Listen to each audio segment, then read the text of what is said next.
It is 6:38 on a finally Friday morning. Let's get a check of our weather. Cold start to the day, and a lot of people are watching this weekend, particularly tonight into tomorrow. That's right. A lot of rain headed to central Georgia, which we need the rainfall. That's the plus in this. And the best part about it is that's going to get out of here by the time we get to Saturday afternoon. So I think it's a win-win situation. We get the rainfall. We also get the dry hours during the weekend. And temperature is going to be a bit warmer as well. Looking live over downtown, 32 right at the freezing mark here in Macon.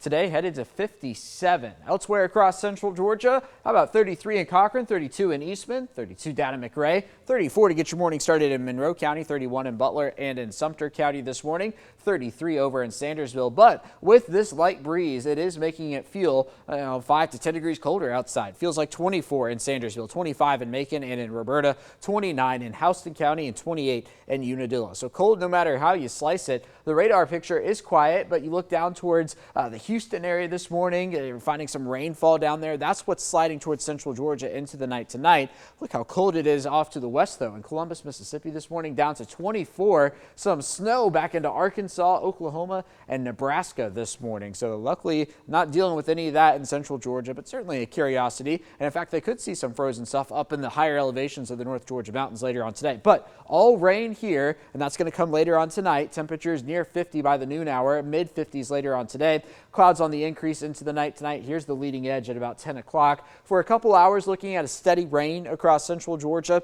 at temperatures in the 40s as this is happening 1 a.m. here. Play this forward into tomorrow morning. By 5, 6 o'clock, the steadier stuff gets on out of here, and we're left with just some scattered showers through the mid-morning hours, and then even get some sun in here tomorrow afternoon as temperatures rise into the mid-60s. To start Sunday, going to be looking at a mix of sun and clouds before we get into Sunday afternoon, and I expect temperatures to be closer to 60 once again for Sunday afternoon. Now, how much rain are we talking about? Well, at least initially, how about a ½ inch to an inch? It's not all the rain in the world, but it is much needed, and we'll take it where we can get it, especially during the overnight hours. But there's a lot more where that came from, and I'll show you that here in just a moment. So 62 for Saturday.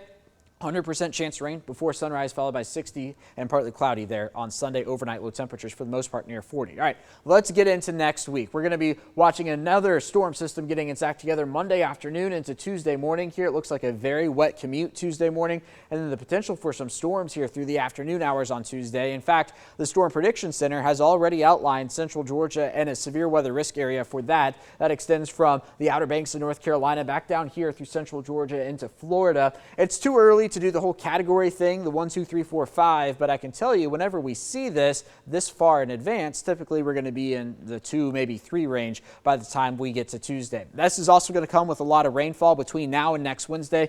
Could see widespread 3 to 5 inches according to the GFS. The European model has something similar here with many spots in central Georgia cracking that 4-inch mark. So certainly entering an active pattern as we get into the start of next week. 62 tomorrow, 60 for Sunday. Again, that 100% chance of rain is going to be primarily before sunrise tomorrow before we get into next week. Watching that strong storm threat by the time we get to Tuesday, clearing out on Wednesday and Thursday.